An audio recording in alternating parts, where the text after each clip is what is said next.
هكذا تبدو الحياة بائسة على أصحاب من يسكن في الخيام المهترئة.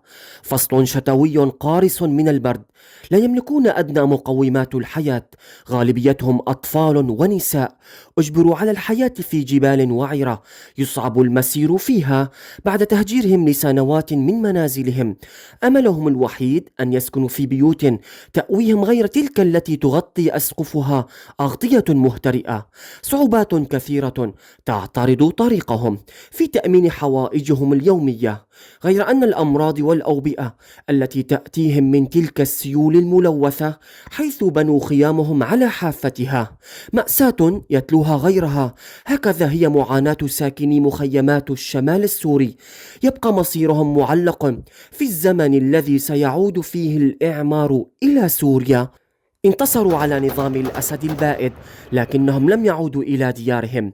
عقد وما يقارب النصف من مسيرة الثورة السورية تذوقوا فيها شتى أنواع المآسي، من القتل والتشريد والتهجير القسري والاعتقال آنذاك في زمن النظام المخلوع الذي حول سجونه إلى مسالخ بشرية كسجن صيدنايا، يعرف بوحشيته الإجرامية بالتعامل مع المعتقلين بداخله، وخاصة من كانوا ثائرون ضده في الحكم أو لمن جهزت لهم تهم الإرهاب على الدولة. نظام سلب خيراتهم من أراضيهم وسيطر عليها، ودمرت مدنهم وبلداتهم التي قصفت بجميع أنواع الأسلحة الفتاكة من قبل الطيران الجوي والصواريخ الأرضية، وبمساندة دولية من إيران وروسيا والميليشيات المرتزقة لحزب الله اللبناني. هكذا باتت الصورة واضحة على من يشاهدها، دمار في كل مكان.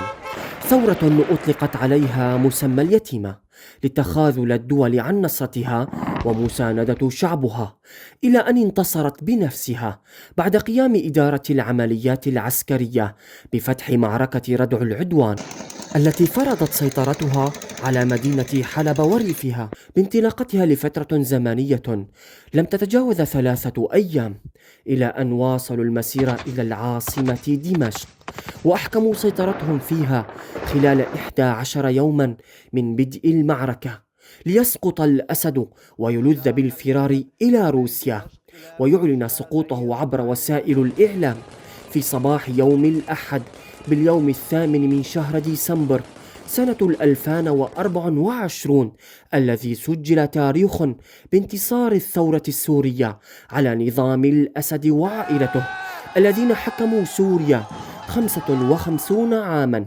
ليعود الوطن الأم لأبنائها الحقيقيين لبناء سوريا الجديدة بحضارتها الجميلة وعراقتها الثقافية.